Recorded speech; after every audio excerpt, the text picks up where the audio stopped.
नमस्कार, मैं माउली हिंदी समाचार में आपका स्वागत है। और मैं शेख इस्माइल। आदिलाबाद की बीजेपी विधायक पायल शंकर ने कहा है कि कांग्रेस पार्टी पूरे तेलंगाना राज्य में हेड्रा के नाम पर गरीब लोगों को परेशान कर रही है। बुधवार को पता चला कि खानापुर तालाब तटबंध के पास के लोगों को हेड्रा के नाम पर परेशानी हो रही है, तो स्थानिक विधायक पायल शंकर ने कॉलोनी जाकर उन्हें हिम्मत दी। उपनिवेशवादियों ने अपना दुख दीवार पर उतारा। इस मौके पर विधायक ने कहा है कि साल 2004 में जब कांग्रेस सत्ता में थी, तब कांग्रेस सरकार ने खानापुर के पास गरीब लोगों के लिए इंदिरम्मा घर बनाए और उसके लिए दस्तावेज भी दिए थे। आज वे अपनी पीड़ा व्यक्त कर रहे हैं कि वही सरकार उनके बनाए मकानों को तोड़ रही है। आज अधिकारी आए और बोले कि अपने जो घर बनाए हैं वो बफर जोन में है, FDLO में है। उन्होंने कहा है कि 60-70 साल से वहां बने मकानों को तोड़ना ठीक नहीं है। एक और जहां मौजूदा सत्ताधारी कांग्रेस सरकार बार बार कह रही है कि वे बेघरों के लिए घर बनाएंगे, वही दूसरी तरफ और वे हाइड्रा के नाम पर घरों को तोड़ रही है। मुख्यमंत्री रेवंत रेड्डी को सलाह दी गई है कि जिन भी बड़े बाबुओं ने अवैध रूप से तालाबों में अपना घर बनाया है उन्हें हटा दिया जाए। क्या आप गरीबों को अपना कानून दिखाएंगे? उन्होंने कहा है कि हर विधानसभा क्षेत्र के लिए घर बनाना सरकार का नियम है, लेकिन दूसरी तरफ इसका मतलब घर तोड़ना है। उन्होंने कहा है कि सरकार का गरीबों के लिए घर बनाना और उनके बनाए घरों को ठंडा करना सही तरीका नहीं है। नगर पालिका ने सड़कें बनाई, उस जगह पर नालियां बनाई, बिजली विभाग के अधिकारियों ने स्ट्रीट लाइट दी और बिजली के खंभे समेत तमाम सुविधा वहां पर मुहैया कराई गई है। तेलंगाना राज्य में अधिकारियों को आए हुए 9 महीने ही हो गए। पिछले 9 महीनों में उन्होंने क्या किया, अब वे क्या करना चाह रहे हैं और वो भविष्य में क्या करना चाहते हैं।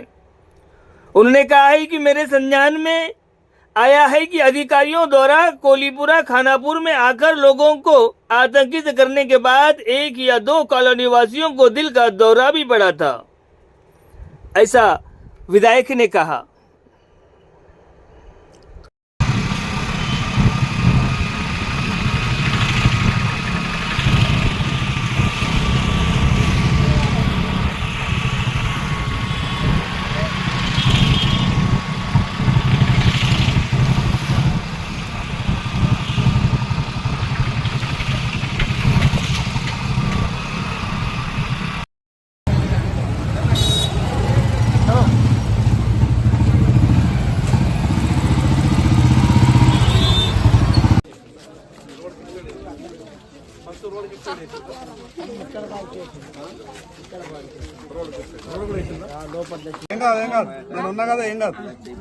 వీడియో లైవ్ పెట్టినా జాగ్రత్త కదా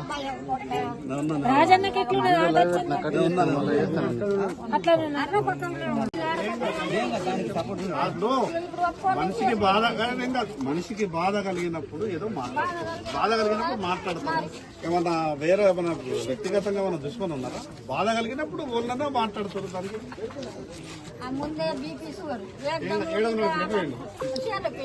ఏం కాదని చెప్పు, ఏం కాదని చెప్పు.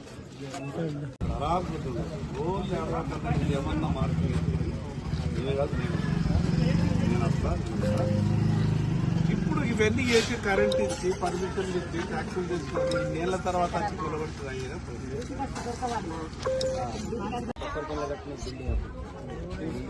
ఉర్దూ మీడియం ఈరోజు సంతోష్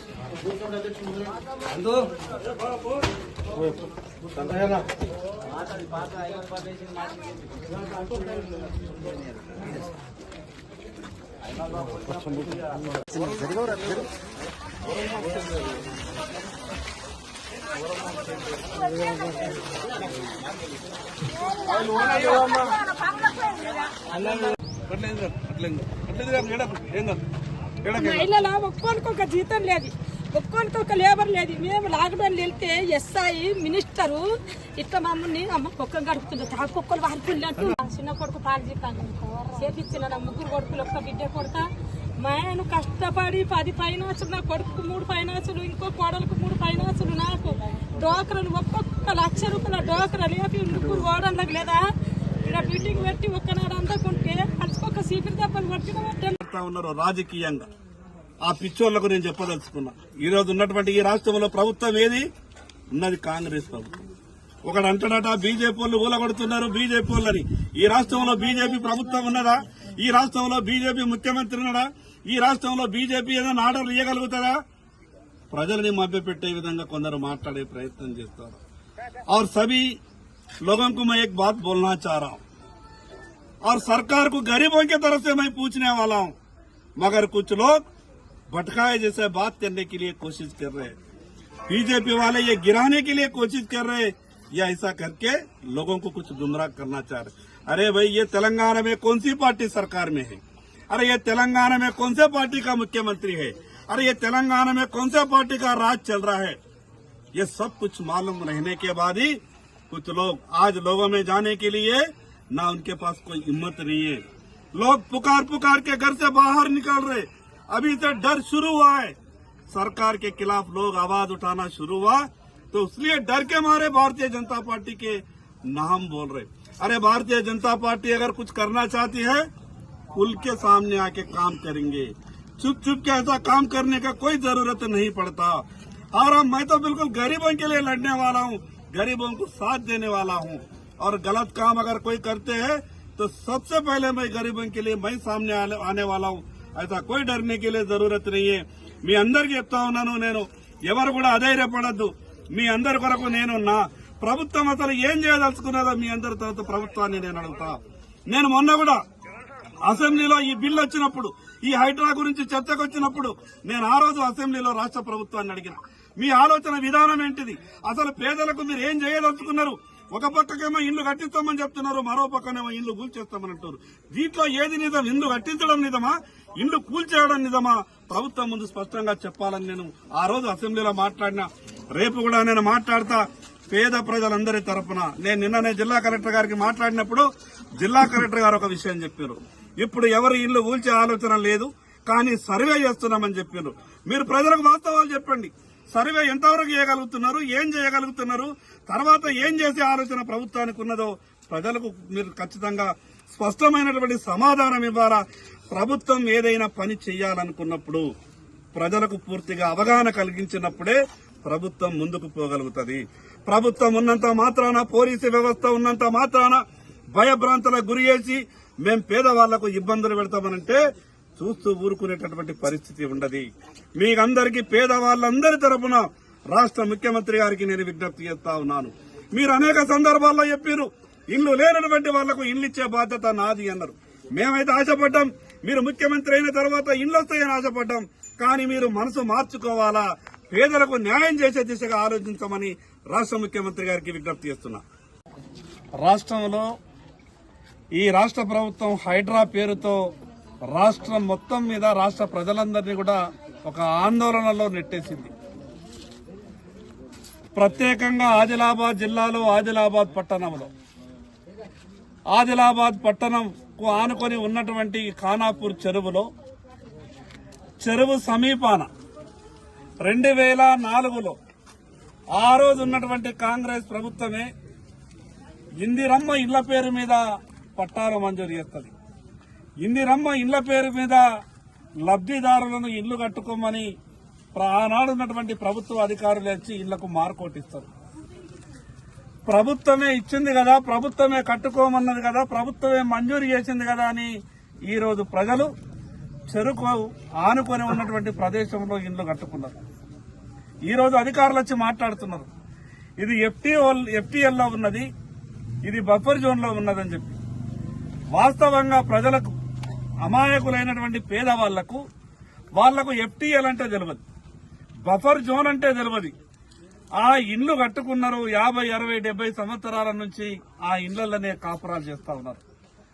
మరి ఈ రోజు ఈ రాష్ట్ర ప్రభుత్వం గొప్పగా చెప్తున్నది కదా, ఇల్లు లేనటువంటి వాళ్ళందరికీ కూడా ఇల్లు కట్టించే బాధ్యత మాది అని అంటున్నారు. మరి అటువంటప్పుడు మీరు కొత్త ఇల్లు కట్టించే సంగతి దేవుడెరు, కానీ కట్టుకొని ఉన్నటువంటి ఇళ్లనే కూల్చేస్తామంటే ఆ పేదలంతా కూడా ఇక్కడికి వెళ్లాలా.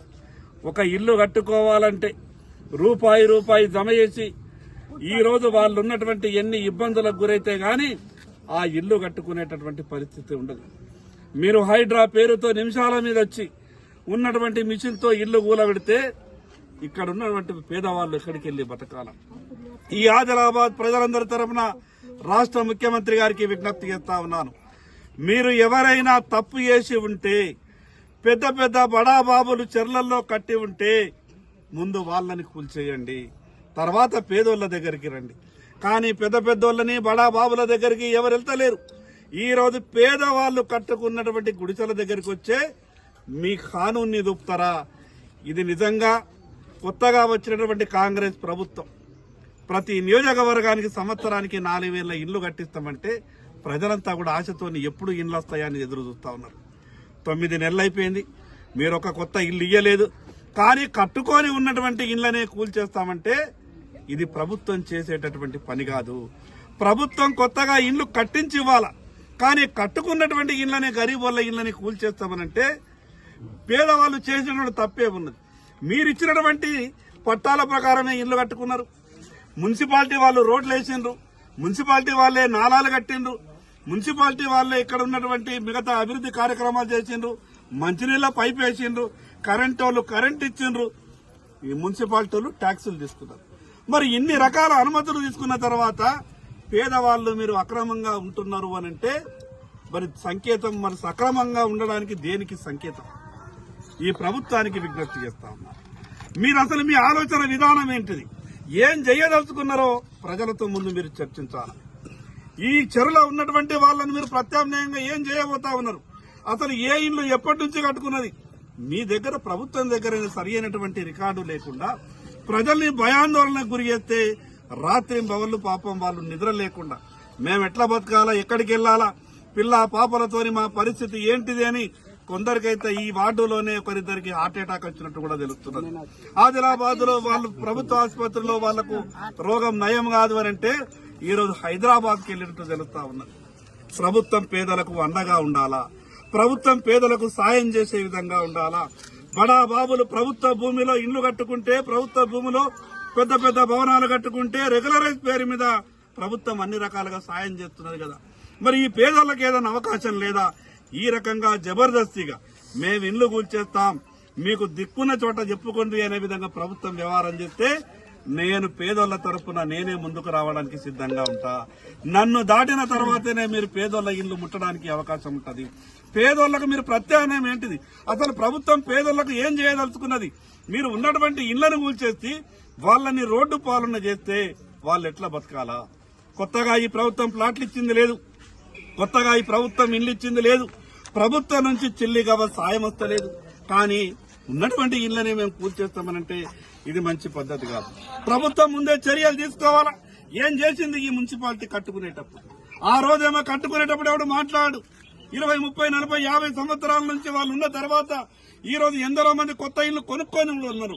50, 20 సంవత్సరాల క్రితం కట్టుకున్నటువంటి వేసుకున్నటువంటి ఇళ్లకు ఈ రోజు మీరు రూల్స్ ని అతిక్రమించారు, మీరు కానూన్ని అతిక్రమించారు, మేము ఇళ్లు కూల్చేస్తామనంటే ఆ పేదలంతా ఎక్కడికి పోవాలి?